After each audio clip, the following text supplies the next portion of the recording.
ருத்ராஜ் கைக்வாட்னா நான் என்னண்ணா பண்றேனியே எங்க ஹார்டிக்கே பரவாயில்ல போல இருக்கே. பங்காளிஸ் ஃபிளம்மிங் அடிக்கிறத விட்டுட்டு ஃபர்ஸ்ட் இவனை கவனிங்க. ஃபர்ஸ்ட் பேசணும்னு நினைச்சது ஸ்பின்னு. நான் என்னண்ணா பண்றேனியே. Pitch was clearly assisting spin. Prashant Veer எடுத்திருக்கீங்க, அட்லீஸ்ட் ஒரு ஓவராச்சும் கொடுத்துருக்கலாம். சரி சாகர் அவன் எங்க டீம்ல இருக்கப்பவே ஒழுங்கா போட மாட்டான். He is never loop to the ball. So contain பண்ணணும்னு போட்டுட்டு இருக்கான். அட்லீஸ்ட் அவனுக்கு பதிலாக ஸ்ரேயாஸ் கோபால் எடுத்திருந்தா he has that heart to loop the ball. சரி அவனையும் விடுங்க. அக்கேல் ஹோசேன் ஏன்டா எடுக்கல? ரெண்டு பேர் தானடா வச்சிருந்தீங்க நீங்க. இஸ் நாட் ஈவன் இந்த சப்ஸ்டியூட் லிஸ்ட். க்ளூலெஸ்ஸா இருக்கு, எனக்கு சுத்தமா புரியல.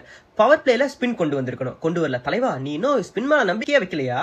ஊர்வில் பட்டேல் போன season super Patna. One thing எனக்கு சுத்தமா புரியல என்னன்னா, தலா கேப்டன்சி பண்ணியிருந்தாருன்னா கண்டிப்பா ஊர்வில் ஆடி இருப்பான். தலைவன் ஈஸ்வர் பாண்டே எல்லாம் சான்ஸ் கொடுத்த சும்மா இந்த கார்த்திக் பிரசாந்த் காசு கொடுத்துட்டோன்றதுக்காக எல்லாம் நீ எடுக்கிறது வந்து I don't understand this. Overton எங்கடா?